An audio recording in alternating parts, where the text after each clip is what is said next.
I know how your mind works. You know exactly what you're doing.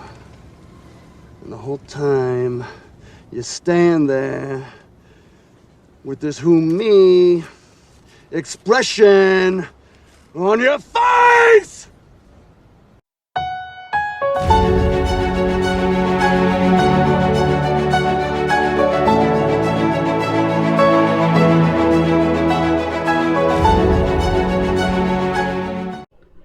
Welcome to the Cinema Gold Show. I'm your host, Larry Lace. On today's episode, we're diving into our final Christmas film review of Trapped in Paradise. But first, we'd like to thank our sponsor, Poddex, for sponsoring this episode. If you're a podcaster looking to grow your audience and get more engagement, check them out today at poddex.com. Use the promo code Larry21 for 10% off your order. And now, without further ado, our review of Trapped in Paradise. Nothing expresses Yuletide joy like robbing a bank. That's right. This week, we're diving into Trapped in Paradise, starring Nicolas Cage, Dana Carvey, Jon Lovitz, Richard Jenkins, Florence Stanley. Trapped in Paradise is far from the most beloved entry in the great Christmas movie pantheon, as evidenced by the fact that it has not yet been covered on this podcast. Its own cast reportedly hated working on it so much that they took to calling it Trapped in Bullshit. Though the only source I can find for this is Jon Lovitz, who famously plays compulsive or pathological liars in both this movie and several recurring sketches from his time on Saturday Night Live.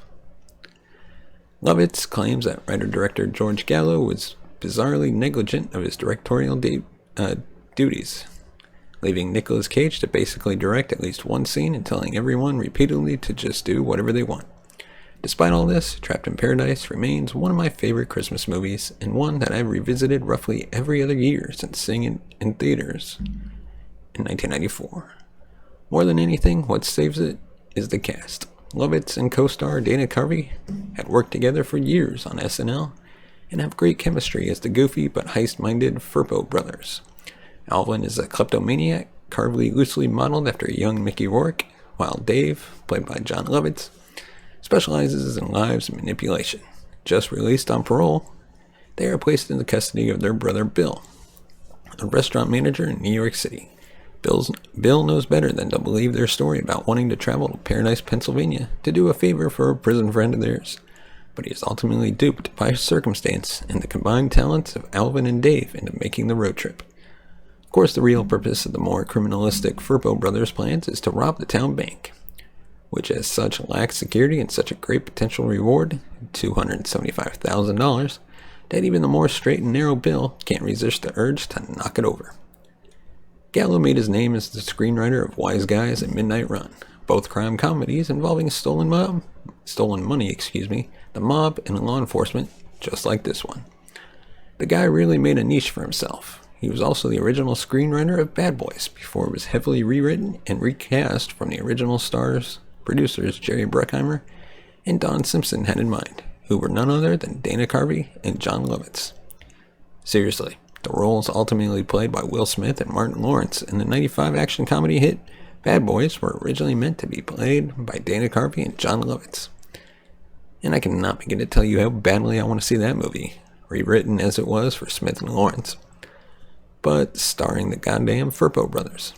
I have to imagine it would be one of the best, worst movies I could ever hope to cherish. The supporting cast is full of great character actors like Donald Moffat, Angela Patton, John Ashton, and Richard Jenkins. Jenkins is especially enjoyable as the hilariously frustrated FBI agent called in at great personal inconvenience to this wacky podunk town where a blizzard has made escape impossible for both himself and the Firpos, who keep impossibly avoiding suspicion for the bank robbery, despite having the rather distinct voices and mannerisms of Cage, Lovitz, and Carvey, all doing heightened, memorable characters. Cage in particular is in peak form, just a bit more than a year away from winning his Oscar for Leaving Las Vegas. But this is much more the bad Nicolas Cage the internet has come to love, with his frequent shouting off and on New York accent and strange angry inflections. Even more than the Christmas movie crowd, it's surprising that the cult of Cage hasn't embraced this movie more fully. Ultimately, Bill's story does follow the familiar beats of your average Lifetime or Hallmark-style Christmas romance, as he has his cold big city heart melted by a small town girl, as well as the small town itself, a place where everyone is so nice they'll treat you like family, even after you rob them at gunpoint. Sure, it's corny and maybe it's more than a little nostalgia on my part, clouding my judgment, but I think this is a damn funny movie in the proper spirit of the season. You could certainly do a lot worse, and every year's crop of new Christmas movies has at least a few that will prove that. Have you seen this movie? Let us know in the comments section below. What did you think of this movie? And be sure to hit that like button, and hit the subscribe button, and bell notification button to be notified of future videos. And as always, if you want to support the channel, you can buy us a coffee at buymeacoffee.com/cinemagold. Your support helps the channel grow, upgrade our equipment, and hopefully one day take this show on the road. As always, thank you so much for watching and listening, and we hope you have a very Merry Christmas.